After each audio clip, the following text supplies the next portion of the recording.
about a question, and this morning that question is about who is best placed to unite our movement, to win for students. I started this campaign on the premise that someone had to stick their neck on the line to make the arguments that need to be made, to be honest about the fact that we've made some serious mistakes, to go along with those serious wins. But I'm not running to please the establishment, I'm running to win the support of every single one of you. Too many presidential elections in the past have been coronations, a choice between the leadership's favourite and the radical hard left. That's not a choice at all. If you need a good reason of why this union needs to unite, I'll give you 50 million from Scotland. EMA saved, and a government U-turn from a 1.7 million cut to bursaries and an investment of 15 million. Government forced to spend £30 million putting money into students' pockets penny for penny the way that NUS told them to do. £2 million for student parents and a legal entitlement to childcare. And we are incredibly proud that going into a Scottish parliamentary election, every single main party has ruled out the prospect of tuition fees in Scotland. £50 million won confidence not by me, but by those talented unions in Scotland, a movement, working together, fighting together, and winning together.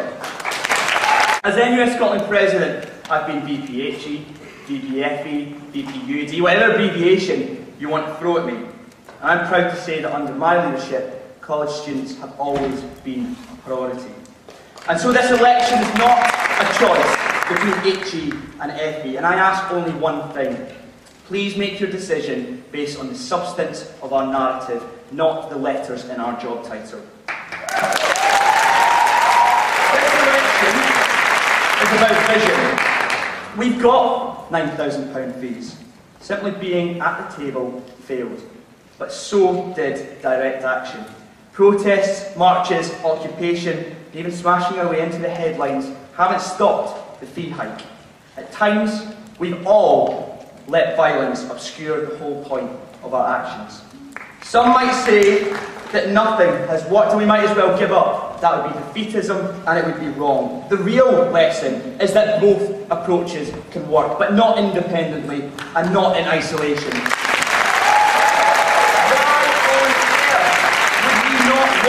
Students who want to defeat fees. We need to be taking direct action. We need to be at that table, but not independently, but united as a movement.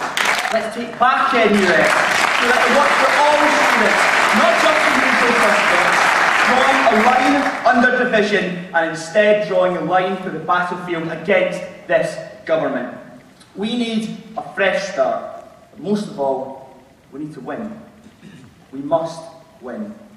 Students can't afford us not to.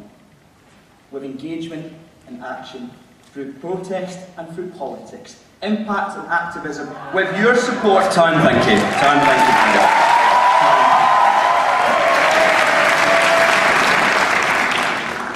Thank you, Conference. Over the past year, the NUS has been thrown into disarray over the issue of tuition fees, and this simply, a post-mortem on tuition fees, is simply what we cannot allow today.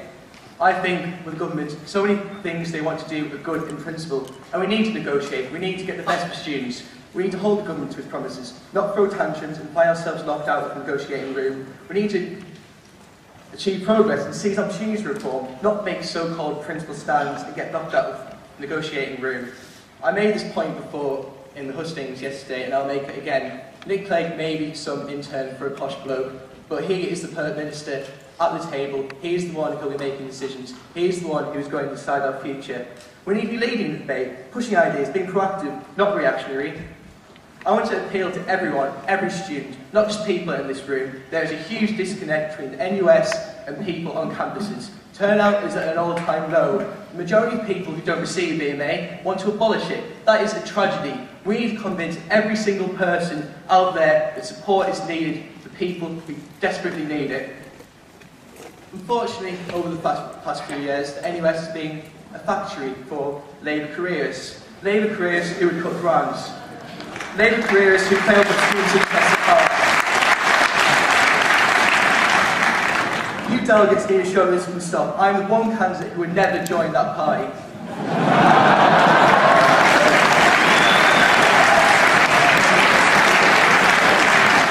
I would say to delegates, if the NUS can't afford another partisan careers, the NUS can't afford to shout in affection from the sidelines. We need to be proactive and achieve process. I've outlined plans we need to do this. We can show that NUS can change. We can show that the NUS can represent the whole student body, not just cliques here at conference, not just particular interests, not just particular ideologies, but every single student who needs our help. Thank you.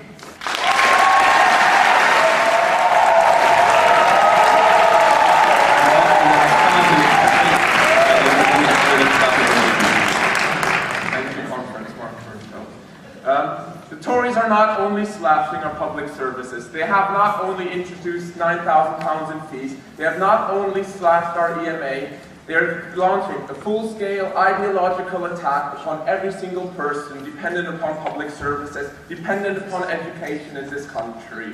And this wholesale attack will transform society. It will transform society in the interest of the few, the rich and the powerful. And those interests are diametrically opposed to the interests of us, the students, the wider public, the trade union movement. And we should be standing up to these Eton tots who are transforming the society. They say they cannot afford EMA.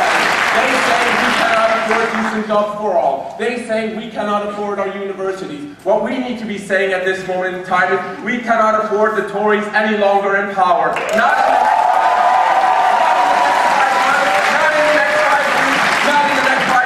They must go. With our national demonstration on the 10th of November, we broke through the consensus. We laid the foundation for how we fight back, for what kind of resistance we need to austerity, for what we can say how the public needs to respond to the cuts we have ahead. It inspired hundreds of thousands of students up and down the country to walk out of their lectures, walk out of their courses on the 24th of November. And this movement, largely led by FE students, is a movement that shook the government to its very foundation. And if the FE students, what about the health workers? What about the public sector workers? What about our trade union fellows in the UCU? If they go out on strike on the 30th of June together and we come in with our militancy behind it, we can shake this government and break the coalition in two.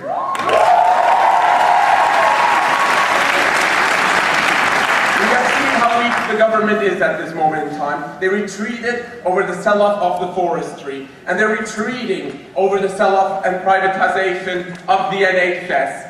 And this coalition is so weak that they have to resort to nasty methods. They have to resort to nasty methods of bigotry. And we stand in a proud tradition of standing shoulder to shoulder with our Muslims and brothers and sisters.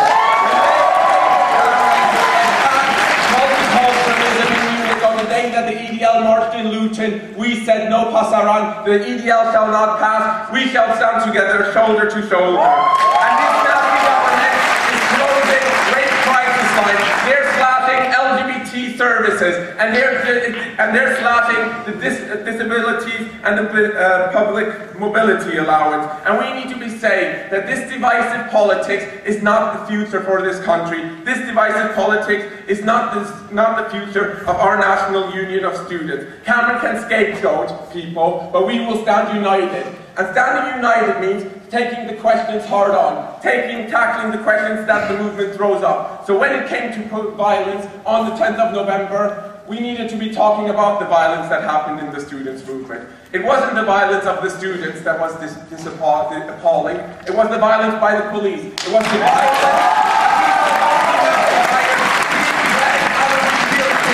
right on the demonstration. It was the violence of having Alfie Meadows, a philosophy student at Middlesex, being battened over his head. It was the violence of Tamina Bax wearing a hijab, being treated by medics, and being torn her hijab off of her head.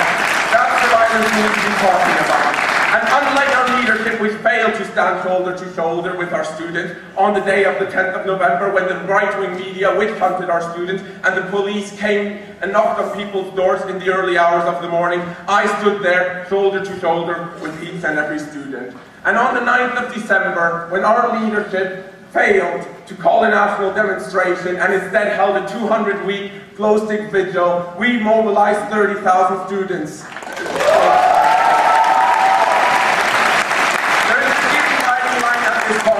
It is between those who say business as usual, The fight is over, and it is between those who voted for a national demonstration and yesterday's motion. And it is between those who say we need direct action and we need the widest possible support against the austerity measures ahead. We need a new type of leadership which takes the questions full on. And conference, we need to be talking about an alternative to austerity right here. We need to be talking about the very fact that we are being made for a crisis that we did not create in the first place. And even big bankers are we need to be sending the bill back to the bankers who created the crisis in the first place, rather than talking about forced closures. We need to be talking about tax evasion and tax avoidance, which amounts to 95 billion and could pay for everyone's education for the next 30 years.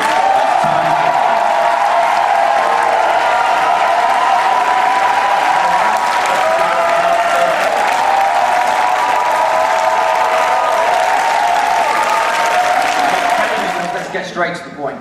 If I predicted for you 12 months ago the things we'd have to face as a student movement, you'd have told me I was being ridiculous.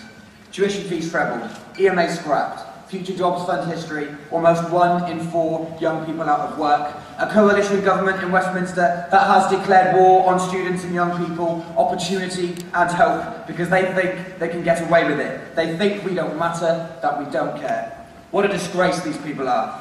Last year, Nick Clegg faced this conference floor, desperate for our votes, and declared that he'd resist, fight against, and campaign against any lifting of that cap. Well, let me be crystal clear for you, Mr. Clegg. This year we will resist, we will fight against, and campaign against your attacks on our generation. And David Cameron faced this floor and said he wouldn't stand for social mobility going nowhere and for youth unemployment to be so high. Well, shame on you, Mr. Cameron, because social mobility has got worse, and youth unemployment is skyrocketing. We need to fight them, and we need to fight them hard. And I know for most of us it's been a really tough year. But in amongst the demos, the media, Brown, EMA, cuts, fees, and everything that's been going on, students have never failed to inspire me. And why? Because it's been my job to help people like you transform and fight for education. Because it's people like you that make sure that students can come into colleges, learn how to read and write, gain basic skills, build their confidence and self-esteem. It's people like you that argue for access, shout about the shutdown of aim higher, and fight against forced closures. But sometimes in the heat of the debate like yesterday, it's easy to forget just how much unites us. And I'll be tempted to court your vote by saying that I will unite us. But actually I'm going to be honest. Of course we can't win by never meeting ministers, avoiding vice-chancellors or refusing to meet college principals. At conference, I know and you know that a good argument put in the right way is often the best way to promote and extend the rights of our members. And of course we can't win by avoiding protests and saying that occupations don't work or refusing to hold a demo, because we also know that direct action, well organised, well timed, is critical to galvanising activism, getting our message out there and winning over the public. The truth is, it's too easy to say that we mustn't be forced to choose between demos and lobbies. It is a cliche to say that FB and HE need to be united, and it is the cheapest of all talk to say that we need activism as well as lobbying. The last 5 national presidents have said that in this election speech, even Aaron. And do you want to know what I really think? If we always do what we've always done, we will always get what we've always got. And my candidacy is about something different. We need something bigger, something bolder, something that will truly transform our movement into the fighting force we know it could be. So let's do some uncomfortable things for a change. Let's ask serious questions about a national union that doesn't give ordinary students access to its democracy. A national demo every autumn is cliched and comfortable. A national demo every time we need one is real leadership. Let's be clear, the minute they announce a cut in student numbers is the minute that I announce a massive national demonstration on the streets of London. Let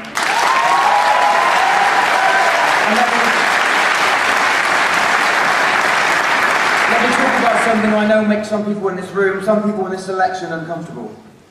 I know students aren't just consumers. I know that reducing our status as learners to customers devalues our education. But don't tell me that the taught master's student paying out of their salary to develop their career, or the adult learner paying to top up their skills, or the undergraduate locked into 30 years of debt should be ticked off for wanting value for money.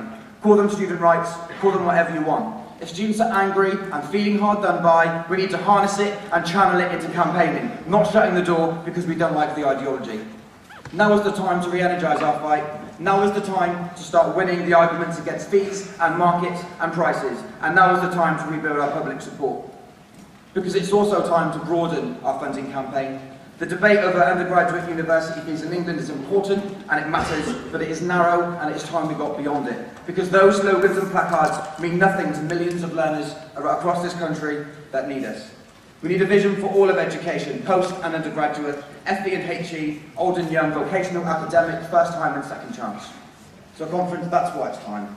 To build together a vision we can all share in. A fighting NUS, using right tactics, whatever they are. A members NUS, open and democratic. A progressive NUS, a force for a fairer society. A movement fit for the fight and fit for the future. Join me, conference. Vote Shane Chowen, #1 for National President.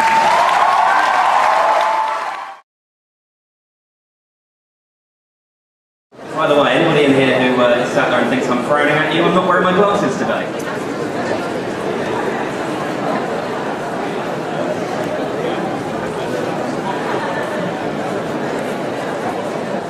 We had 5 candidates standing in this election that were in order on the ballot paper. Mark Bergfeld, Liam Byrne, Thomas Byrne, Shane Chowen and reopened nominations. Now I will say that this went to more than one stage, so I'm going to give you the results in a moment for the first stage. There were a total of valid papers 744, which gave a quota of 372 required to be your next national president. I have to say, at stage 1, nobody made it. At stage 1, though, Mark Bergfeld had 149, Liam Byrne, 322, Shane Chowen, 250, and reopened nominations, 5. So, at that stage, we eliminated 2 candidates. We eliminated both reopened nominations and Thomas. In actual fact, we could have eliminated 3. We did it in 2 stages. So at that stage, 2 of those votes from Thomas and reopened nominations went to Mark Bergfeld. 14 of those votes went to Liam Byrne. And 7 of those votes went to Shane Chowen, which again meant that nobody had made that quota. So the results at the end of round 2 were Mark Bergfeld 151, Liam Byrne 336, and Shane Chowen 257. Now for those of you who are following this, that means that it's all down to where Mark Bergfeld's votes, which we eliminated next, transferred.